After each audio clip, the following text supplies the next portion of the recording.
Hello friends, welcome to reading age. So Nifty bank Nifty में आज क्या वो मिला, कल हम कैसे ट्रेड करेंगे वो फटाफट डिस्कस कर लेते हैं ना। देखो, निफ्टी में कुछ बताने का है नहीं। ओके, पूरा वीक इसने एक रेंज में ही ट्रेड किया है। ओके, एक रेंज में, तो इसमें कुछ भी सेंस नहीं बनता है कि कोई हम फर्दर डिस्कशन करें, बिकॉज मार्केट सेम रेंज में है। तो इसको अभी प्ले आउट कैसे कर सकते हैं, और कुछ इंडिया विक्स में थोड़ा बहुत अभी राइज देखने को मिला है, मगर मतलब अगर कल के क्लोजिंग से देखें तो 8% का राइज है। ओके, तो ये कुछ हमें दिखा रहा है, कुछ बता रहा है दैट मार्केट में कुछ अनसर्टेनिटी है जो प्ले आउट हो सकती है ना। अगर आज निफ्टी का एक्सपायरी नहीं होता ना फ्रेंड्स, तो ये धड़ल्ले से गिरता इस तरीके से, जैसे मिड कैप्स में क्रैश आया उसी तरीके से ये क्रैश आता। और अभी कुछ न्यूज़ फ्लोट हो रहे हैं, ठीक है, उसकी वजह से हो सकता है ये अनसर्टेनिटी डेवलप हुई हो। मैंने अभी अभी जस्ट न्यूज़ देखा है, तो मैं भी सोच रहा था कि इतना ब्रूटल फॉल मिड कैप्स में क्यों आया। ओके, ऐसा सच कोई रीज़न नहीं था, बट वो फिर न्यूज़ आ रहा है दैट जो ऑपरेशन सिंदूर हमारी गवर्नमेंट ने करा है, ठीक है, वो अभी भी ऑनगोइंग है, ऐसा न्यूज़ आ रहा है। और इसी वजह से मार्केट में अनसर्टेनिटी बनी हुई है। मतलब अगर देखो, पाकिस्तान कुछ भी रिटेलिएट करता है तो ये सब चीज़ें क्या होगी, ये चीज़ों को एस्केलेट करेगा, और क्या होगा कि फिर हम एक कंप्लीट वॉर लाइक सिनेरियो में जा सकते हैं। वो टोटली पॉसिबल है अगर पाकिस्तान ने रिटेलिएट किया तो, राइट, बिकॉज फिर हम उसका भी जवाब हमें देना पड़ेगा, और वो फिर हम मतलब उससे 10 गुना ज़्यादा ही देंगे। जो भी वो करेंगे उससे 10 गुना ज़्यादा ही देंगे। तो ये एक अनसर्टेनिटी मार्केट में बनी हुई है, इसी वजह से ये फॉल आया है मिड कैप्स में, स्पेशली निफ्टी में भी आता, बट आज एक्सपायरी है तो इसको आराम से मैनेज किया जा रहा है, इसीलिए मैंने कोई ट्रेड आज इसमें नहीं किया था। ओके, सिंपल है। नाउ मिड कैप्स में एक ट्रेड प्लान किया था। ओके, अब ये ट्रेड क्यों प्लान किया था वो भी देखते हैं। देखो, मिड कैप्स में हमने क्या प्लान किया था, यहाँ से लॉन्ग जाने का ट्रेड प्लान किया था। ओके, अगर ये ब्रेकआउट सस्टेन होता तो क्यों हमने ये ट्रेड प्लान किया था। अगर मैं थोड़ा आपको बड़ा टाइम फ्रेम दिखाऊं 1 आवर का, चलो देखते हैं। तो यहाँ पे आप देख सकते हो मार्केट एक जो रेंज है इसमें कंसोलिडेट कर रहा है, ठीक है, और यहाँ पे एक जो ट्रेंड लाइन जैसा बना है इसको रिस्पेक्ट कर रहा है। नाउ यहाँ पे मार्केट 1 बार 2 बार 3 बार ऑलरेडी रेजिस्ट हो चुका है, ये 4th टाइम यहाँ पे आया था।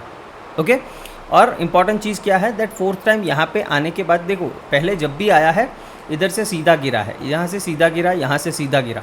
अभी आज क्या हुआ अब देखो, तो पहले 3 घंटे, ओके, 3 आवर्स पहले ये मार्केट यहाँ पे सस्टेन कर रहा था, तो यहाँ पे सस्टेन कर रहा था, तो यहाँ पे ब्रेकआउट की पॉसिबिलिटी बहुत हाई बन रही थी, इसीलिए यहाँ पे हमने लॉन्ग जाने का एक सेटअप देखा था। देखो, अगर 5 मिनट्स के चार्ट पे भी समझे तो यहाँ पे देखो प्राइस यहाँ पे आया, नीचे का एक लो क्रिएट किया, फिर एक लोअर लो क्रिएट करके फिर यहाँ से ऊपर जा रहा था। सिंपल है मेरी बात।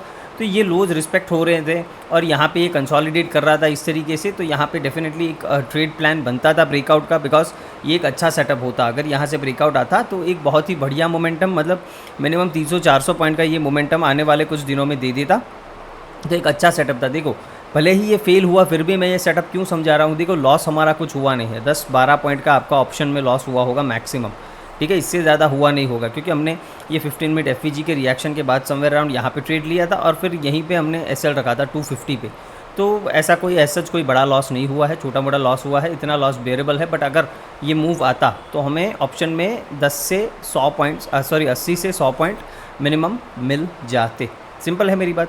तो ये सब चीज़ें समझनी ज़रूरी है। भले ही फेल हुआ, देखो कल वापस से इसी तरीके का कुछ सेटअप बनेगा कहीं पे भी और भी, तो मैं वापस से यहाँ पे ट्रेड करूँगा, ठीक है, बिकॉज हर सेटअप 100% काम नहीं करता है, हमें सिर्फ उसका प्रोबेबिलिटी देखना होता है, और हाई प्रोबेबिलिटी सिनेरियो है तो डेफिनेटली ये वर्क कर सकता है। ओके, यहाँ पे हाई प्रोबेबिलिटी सिनेरियो था, हमने ट्रेड किया, नहीं वर्क किया, कोई बात नहीं, छोटा सा लॉस लेके हम निकल गए। नाउ कल की बात कर लेते हैं कि कल कैसे ट्रेड करना है। देखो, निफ्टी को सिंपली आपको बताऊं, ये जो रेंज आप देख रहे हो ना 450 से लेके 200, इस रेंज में ट्रेड करने का मेरे लिए कोई सेंस नहीं बनता है। सिंपल है, बिकॉज ये दोनों ही जगह जो मैं बता रहा हूँ ये मल्टीपल टाइम टेस्ट हो चुके हैं ना। वापस से मार्केट यहाँ से रेजिस्ट करेगा, इसको ब्रेकआउट करेगा, या फिर वापस से यहाँ से सपोर्ट लेगा, या फिर इसको ब्रेक डाउन करेगा, नहीं पता। मोस्ट लाइकली क्या हो सकता है, देखो जिस तरीके से इंडिया विक्स राइज हो रहा है, कुछ तो मतलब चल रहा है, ठीक है, बड़े प्लेयर्स के दिमाग में कुछ तो चल रहा है, उन्हें कुछ तो पता है, तो हो सकता है कि हम गैप डाउन ही ओपन हो जाए। गैप डाउन क्यों बोल रहा हूँ, बिकॉज गैप अप वाला कोई सिनारियो मुझे यहाँ पे दिख नहीं रहा है। ओके, जो सिनारियो बन रहा है, जो अनसर्टेनिटी है, इंडिया वीक का राइज होना, ये सारी चीज़ें मुझे यही इंडिकेट कर रही है कि अगर मार्केट में कुछ होना है तो एक बड़ा गैप डाउन ओपन हो सकता है। और ये जो सपोर्ट हम बार बार टेस्ट कर रहे हैं और जो ब्रेक नहीं कर पा रहे हैं ना, इसको हम गैप में ही निकाल दें। ये टोटली पॉसिबल है कि इसको हम गैप में निकाल दें। तो अगर कल बड़ा गैप डाउन ओपन हो जाता है, मान लेते हैं 24,200 के आसपास यहाँ कहीं पे ओपन, या फिर 150 के आसपास ओपन हो जाता है, तो क्या करना है, सिंपली देखो पहले प्राइस को देखना पड़ेगा कि क्या वो थोड़ा बहुत पुल बैक लेता है या फिर डायरेक्टली नीचे ही कंटिन्यू करता है। बिकॉज न्यूज़ की वजह से हो सकता है प्राइस डायरेक्टली नीचे ही कंटिन्यू करता जाए। बट अगर ये मतलब 150-200 पॉइंट तक अगर गैप डाउन ओपन होता है, उसके बाद भी थोड़ा बहुत नीचे जा सकता है, ये पॉसिबिलिटी। मतलब मान लो कि ओपन ही 350 पॉइंट गैप डाउन हो गया या फिर 400 पॉइंट गैप डाउन ओपन हो गया, तो इस केस में फिर कोई सेंस नहीं बनेगा ट्रेड करने का। ओके, इस केस में कोई भी सेंस नहीं बनेगा कि हम यहाँ पे ट्रेड करें, at least on the sell side, right. Because इतना गैप डाउन ओपन होने के बाद मार्केट थोड़ा बहुत तो पुल बैक डेफिनेटली करेगा। तो उस केस में फिर हम लाइव मार्केट में देखेंगे कि क्या सिनारियोज बन रहे हैं। बट अगर बड़ा गैप डाउन ओपन होता है, मान लेते हैं 150-200 पॉइंट का, 100 पॉइंट का, तो उस केस में हमें ध्यान देना है कि 24,200 के नीचे प्राइस है तो हम वहाँ पे शॉर्ट प्लान कर सकते हैं, उसमें कोई दिक्कत नहीं होनी चाहिए। बट गैप डाउन ओपन होता है तो एक पुल बैक का ज़रूर वेट करना, या फिर एक clear price action on the down side का क्लियरली वेट कर लेना, उसके बाद ही कुछ ट्रेड प्लान करना है। सिंपल है। फ्लैट ओपन हो गया, बोल दिया है 450 से 200 के बीच में कोई ट्रेड बनता नहीं है, निफ्टी को भूल जाना है उस केस में। सिंपल है।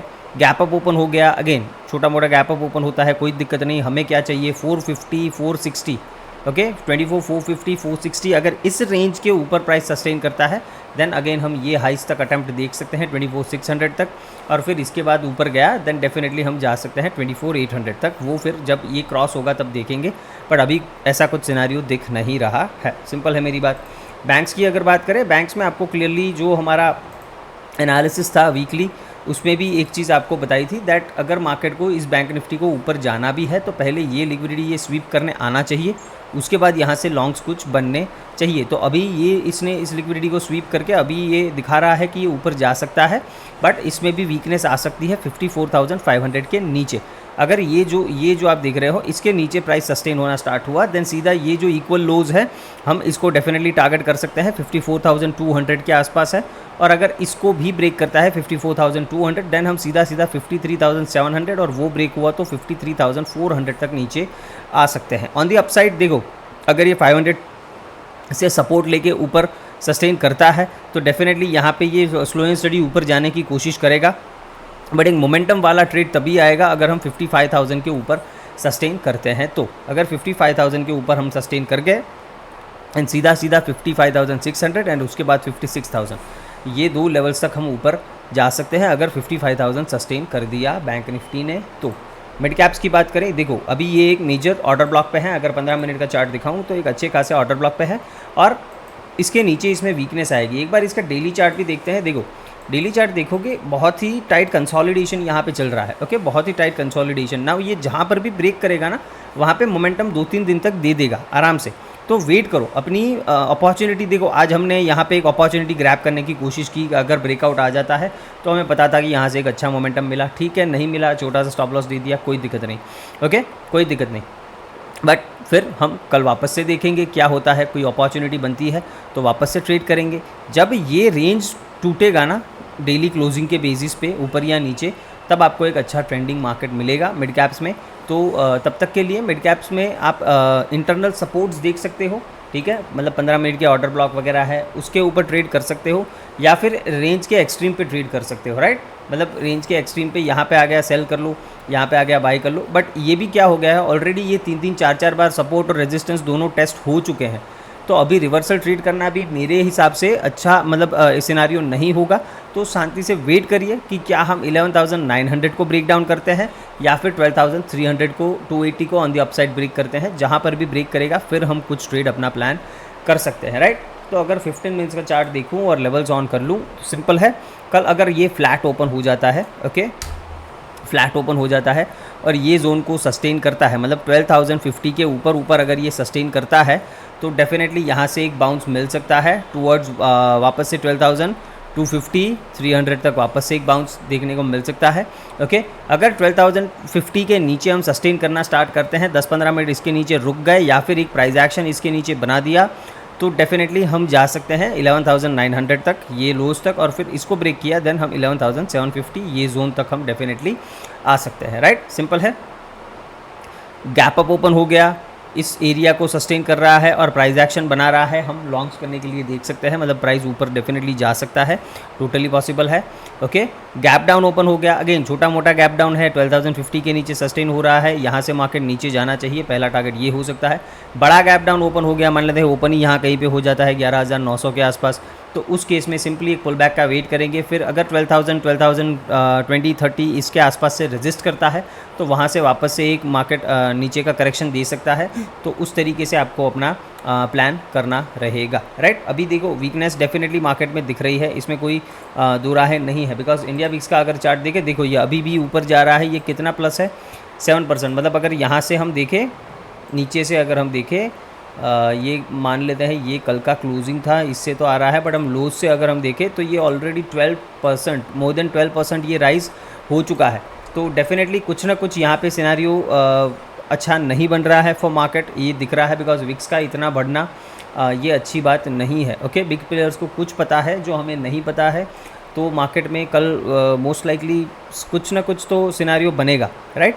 फ्लैट ओपनिंग तो मुझे नहीं लगता है कि कल होगी, जिस तरीके से ये विक्स राइज हो रहा है, बिकॉज आज निफ्टी को होल्ड कर रहे हैं ये लोग, कल नहीं कर पाएंगे बिकॉज कल फ्राइडे है, और मोस्ट लाइकली मोमेंटम कल ही आएगा, बिकॉज ये पूरा वीक इसने कोई मोमेंटम नहीं दिया है ना, तो टोटली पॉसिबल है कि कल मोमेंटम आएगा। और कल होगा क्या, रिटेल इतना अच्छे से ट्रेड कर नहीं पाएगा, वाई, बिकॉज फ्राइडे की वजह से हमारे ऑप्शन के प्रीमियम्स जो होंगे ना वो ज़्यादा महंगे होंगे, तो जो छोटे कैपिटल लेके ट्रेड कर रहे हैं उनके लिए कल फिर दिक्कत आ जाएगा ट्रेड करने में, तो वो ट्रेड कर नहीं पाएंगे। जिनके पास अच्छा खासा थोड़ा बहुत कैपिटल है उनको कोई दिक्कत नहीं है, वो ट्रेड कर पाएंगे, उनके पास कोई टेंशन की बात नहीं है।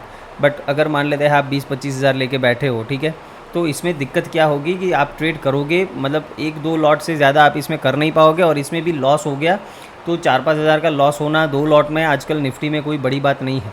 तो अगर 4-5 हज़ार का लॉस हो गया तो आपके पास वापस से ट्रेड करने के लिए कुछ बचेगा नहीं। ओके, तो देखते हैं, देखो कल अगर कुछ श्योर शॉट आपको अच्छा दिखे और आपके पास कैपिटल कम है तो मैं ऐसा ही बोलूँगा कि अवॉइड ही कर देना, ठीक है, बिकॉज प्रीमियम्स एक तो विक्स की वजह से हाई होंगे और कल फ्राइडे है तो उसकी वजह से भी हाई होंगे, तो उस चीज़ को आपको ध्यान देना है। ये विक्स बिल्कुल ही मतलब नीचे आने का नाम नहीं ले रहा है for some reason, I don't know ना, कुछ तो ऐसा है। देखो मैं अभी भी वापस से न्यूज़ चेक करूँगा कि क्या इसमें कुछ दिख रहा है, मतलब मैं कुछ मिस कर रहा हूँ, बट जो न्यूज़ था वो मैंने आपको बता दिया है, और कुछ अपडेट होता है तो मैं आपको बता दूंगा ना। मिड कैप्स अभी तो नहीं लग रहा है कि ये इस सपोर्ट को होल्ड करेंगे, राइट, इस सपोर्ट को होल्ड करेंगे ऐसा नहीं लग रहा है, बट अभी भी टाइम है, मार्केट मतलब अभी भी 30-40 मिनट्स जितना बाकी है, और इसमें देखते हैं क्या होता है। अगर इसके नीचे ही क्लोज़ हो गया दैन डेफिनेटली ये वीक हो जाएगा और फिर हम फर्दर नीचे के साइड टारगेट कर सकते हैं। अब देखते हैं, ठीक है।